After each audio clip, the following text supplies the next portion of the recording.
We've got some big news in the NBA, and that's why we had to get a big hitter. Marc Stein, Fox Sports Radio NBA insider, and the Stein line on Substack to break it all down. Happy New Year to you, Mark. Thanks for joining us. What's up? The not-so-old couple, I apologize if it's loud. I'm getting ready to watch the Cavs and Mavs in Dallas, so it's a little bit louder than it should be, but hopefully it's not too bad. No, you got a good phone. It sounds great. It stinks no Kyrie tonight, huh? Either? Look, the Mavs have a zillion health issues right now. I mean, no Luka, no Kyrie, but Right. honestly, I got to tell you, Rob, it's my first look at the Cavs in person all year. Right. And I know you guys want to talk Jimmy Butler, but the Cavs are such a good story that no one is talking about. I mean, they're on a 72-10 pace. It's ridiculous. No. It is big crazy. I'm really looking forward to seeing these guys for the first time from up close.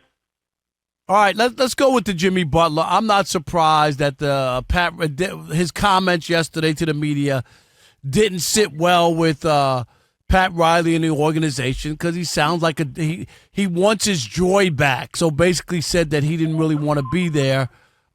Give us some details on what's going on here.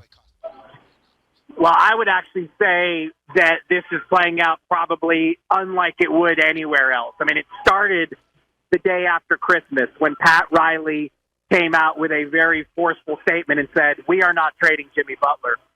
And a week later, Jimmy Butler has publicly acknowledged that, he was flat out asked, "Can you get your joy back as a member of the Heat?" Right. He said probably not. And the Heat respond today with a 7-game suspension for conduct detrimental to the team. And you just don't see that in the NBA. You don't see a team willing to take such a hard line.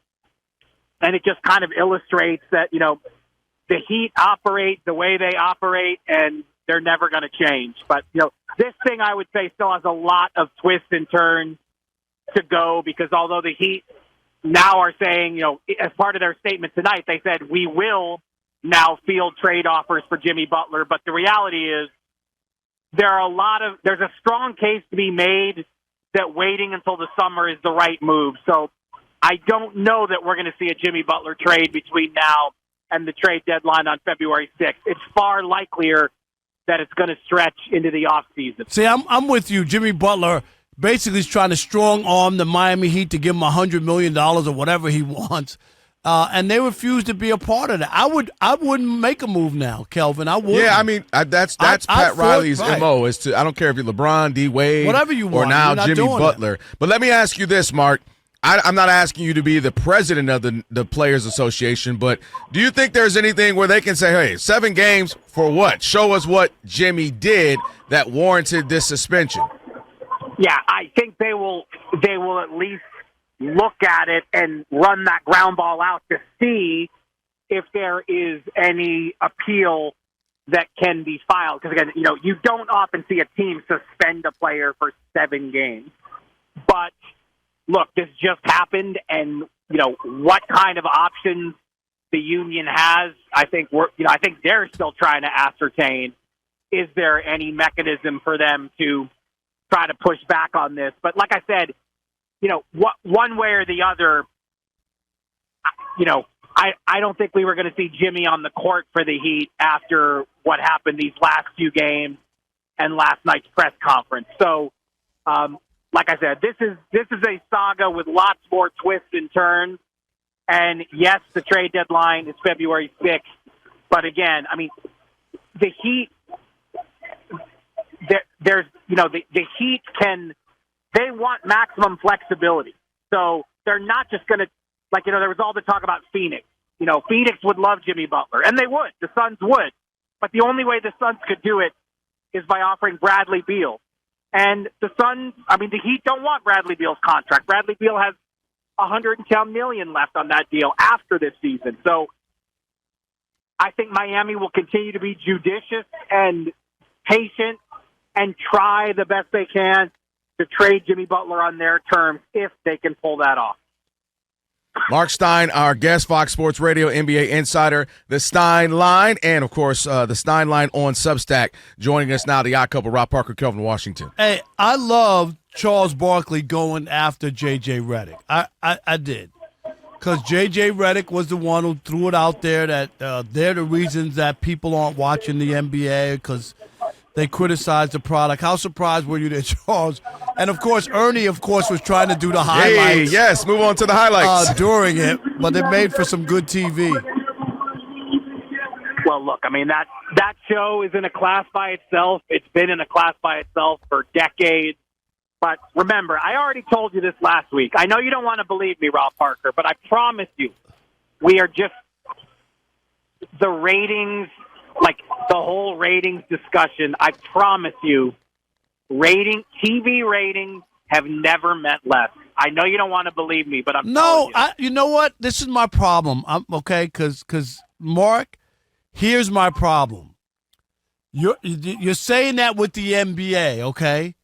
But all they talk about is the NFL TV ratings, even though we see plenty of bad games, okay, and we know gambling is big with the NFL. And then people throw it down baseball's face because baseball has 162 games and the NFL has 17, and they want equal ratings for each game, but nobody ever says, well, how can you compare one baseball game compared to one NFL game? Wouldn't it be 10 games to 1? You know what I mean? The TV ratings. But now it's okay. The NBA's ratings are down and ratings don't matter, but they matter for baseball. And NFL is all people talk about a TV rating. So which one is it? Well, I guess I have a different perspective on it because I feel like, and, we're both old enough to remember this. In the late 70s, the dialogue was so strong about the NBA is on the verge of going out of business. Yes. And since then, since the late 70s, until Magic and Bird came into the league, and even after they did, what's wrong with the NBA? It is a question that is constantly posed. It's a national sport unto itself. And that's why this dialogue even exists, because I just feel like people are, what's wrong with the NBA? The minute ratings are down. What's wrong? What's wrong? The NBA had a great Christmas. So what does that mean? Did it all get fixed in a week? I mean, again, like I said, it's an antiquated way of evaluating how people are following a sport, at least on my scorecard. I know many don't agree, but that's my perspective. Okay. I think it's somewhere, Mark, in the middle in that the NBA by far dwarfs all the other American sports leagues when it comes to social media engagement, views, and all that. So I can kind of get where you're going from, but I do think we all agree that there are some issues with just stylistically and also narratives and storylines. We're kind of missing that. Let me go back to something we started with where you are at getting ready to see the Mavs in Cleveland, the Cavaliers.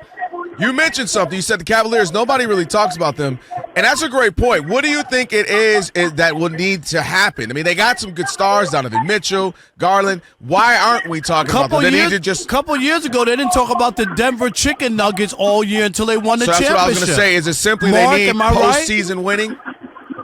It's a great question, and I'm just as guilty as the next pundit for not talking about them enough because, again, I'm going to say it. 29-4, 72 win pace. And I was one of the naysayers. I was one of the guys coming into this season who thought their core four doesn't fit. They're finally going to trade someone. And, Kenny Atkinson is the coach. It's not going to make that much of a difference. And I couldn't have been more wrong. And the only solace I have is that I'm not alone. A lot of us got this wrong in assessing this Cleveland team. And what's been so good for them is they've increased their three-point volume each successive month of the season. And the best thing they're doing is they've reduced Donovan Mitchell's workload to 31 and a half minutes per game.